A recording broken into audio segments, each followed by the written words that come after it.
All right, we are at 13614 Ashton Road, and before we go into this house, I'm going to have Al kind of talk a little bit about the location. So we just drove through the subdivision across the street, which is called Grandmont. Right across the road is Grandmont number 1. Also, there's a Grandmont Rosedale subdivision back there too. Which matters because it definitely. was awesome. It was amazing. That's going to where you're going to have a lot larger homes, Victorian style, all brick properties. Super cute. Tree-lined street.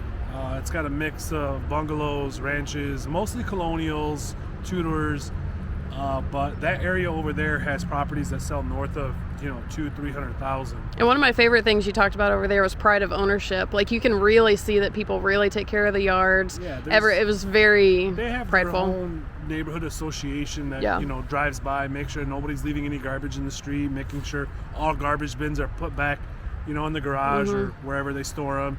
And like I said, pride of ownership there is taken really serious. Whether you're a tenant or whether you're a homeowner, they make no exceptions to that. And why this is relevant is because we're literally across the street from there, but if you look down this street where we're on, which is Ashton, there's not a huge difference. Like, this is not a significantly different quality street, so it's really just kind of the offshoot of Grandmont, which is a big deal because it's an affordable version of Grandmont where you can have the cash flow and you're still attracting similar tenants. And for a fraction of the price, like you said, the affordability, also rent-wise, when you have a tenant that's looking for a property, they're still going to get the same amenities as they were in the Grandmont area, like school districts and everything else around them locally, from hospitals, schooling, parks, the whole 9 yards. So I feel like this is an awesome offshoot of Grandmont.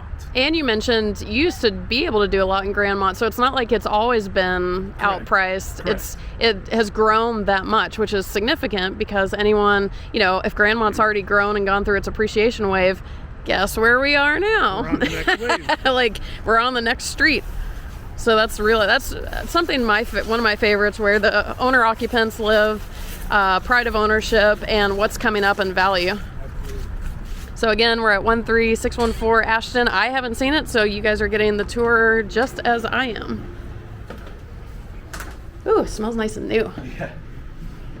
So this 3-bedroom, 1 bath? Mm-hmm. 3-bedroom, 1 bath. This one does have carpet in the main room, but it is very common to see that in Midwest properties. Is that for just temperature control? Yeah, you will definitely see that. Okay. Especially, coming here into the fall time, you can understand and be relatively okay with going from hardwood, which is underneath here, to carpet. It's very normal and common to find that over here. Is it typical that tenants around here want carpet? Like, do they have preferences one way or the other? I see a lot of people requesting carpet in the bedrooms. Yeah. So, as the main attraction here in the living room, it's still okay. It's still not going to be a deal breaker for any sort of tenant coming into the property. But we use a Sherwin-Williams popular gray color for our paint choice. Is that the agreeable gray? The famous one? Yeah. I guess everybody uses it. Yeah, everybody. They're using it for years now. And why I like it, it's just more of a modern color, but it also gives a little bit of pop to the room and kind of makes it look a little bit bigger. So, I think it does great for us. I love the layout of this thing. Moving on here to the kitchen. You'll see here, we got these beautiful new white cabinets, awesome backsplash to kind of complement the granite countertops.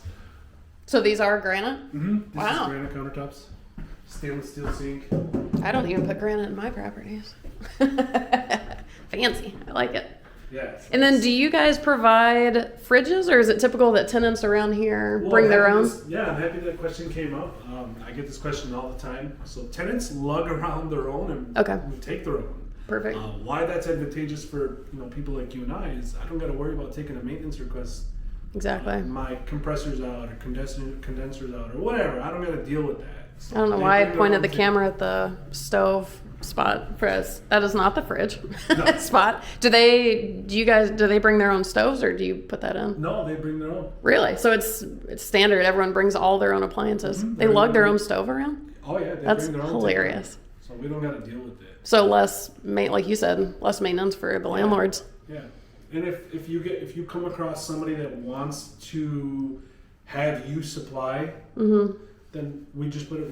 We actually plug it into the rent. So instead of the rent being $1,200, maybe we make it $1,350. Okay. for 2 years. Okay. So in that case, would the investor pay for that stuff and then they get it back through the rent? Sure. Okay. So they would pay it up front, buy the stove or whatever. That we commonly offer? No. Not but, often. You know, especially in this hot market that we're in, we're not having any issues with any of that stuff. Either way, the landlord doesn't end up paying for it out of pocket. No.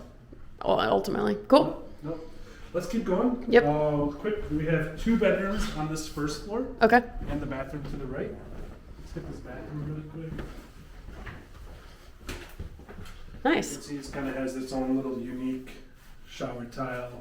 I love the, I don't know what they, like, Cove. cut out, cove? Yeah. Yeah. And then you got 2 bedrooms right behind you.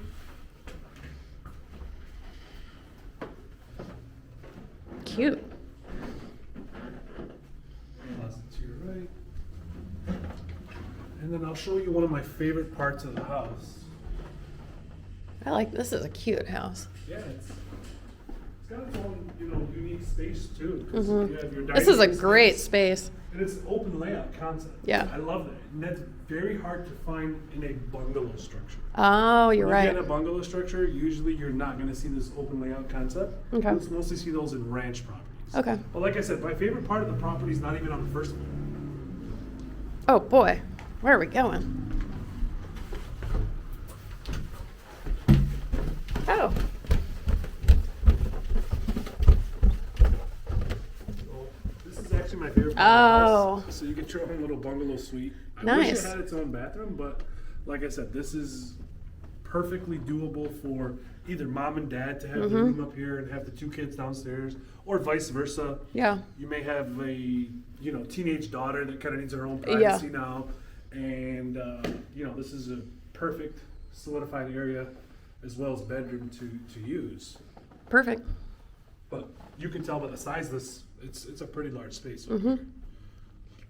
Cool. Let's make our way down to the basement. We can kind of go over some of the renovations that were done mechanically to the house.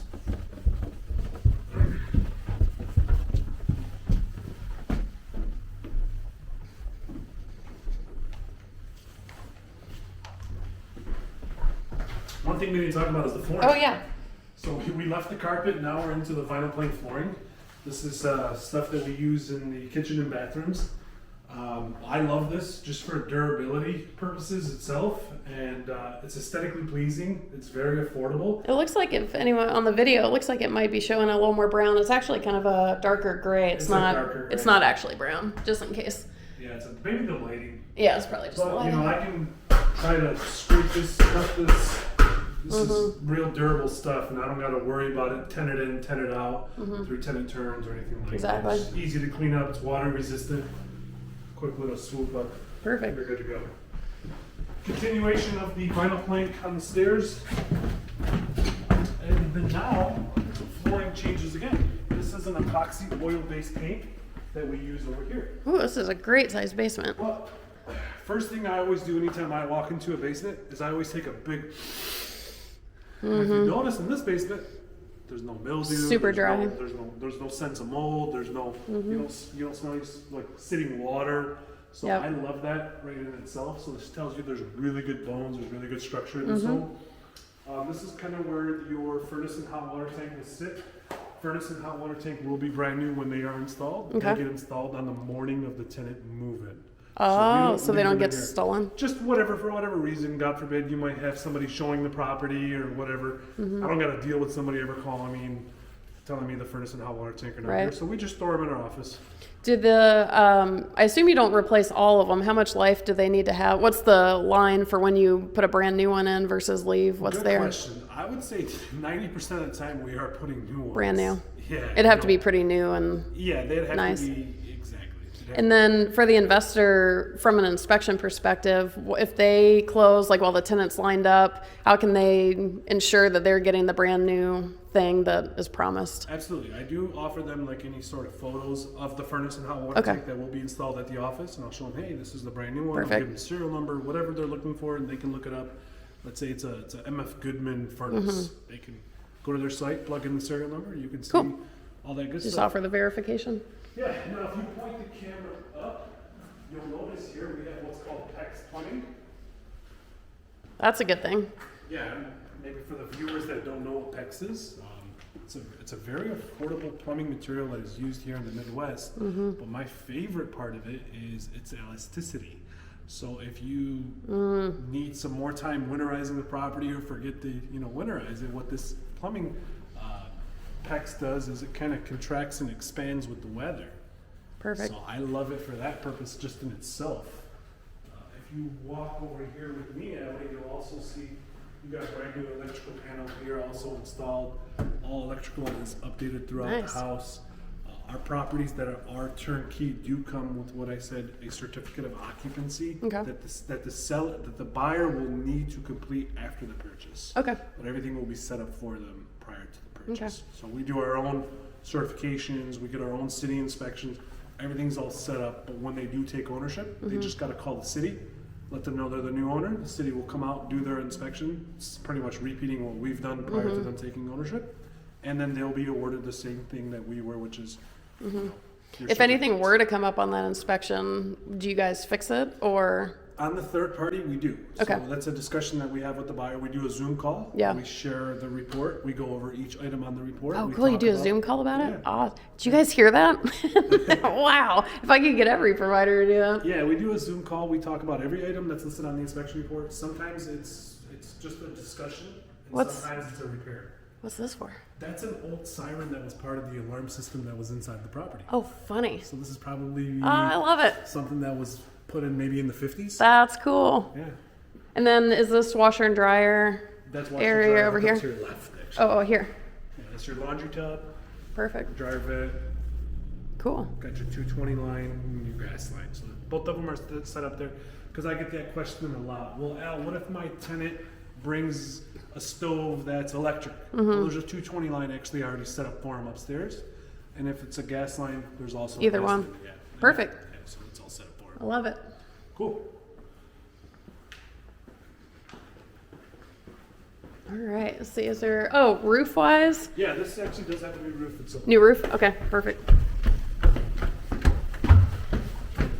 So I'll give you guys a quick little last glance outside the front door so you can see the neighborhood.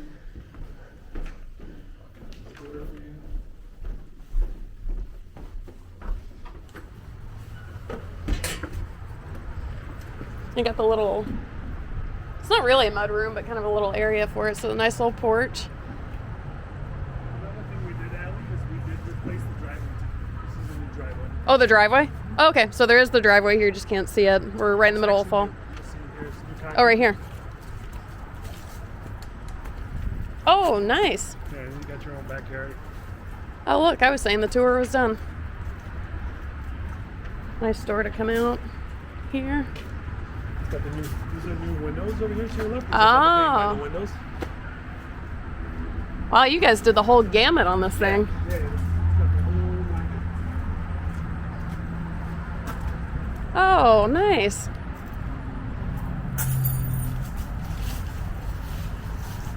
It's a great yard.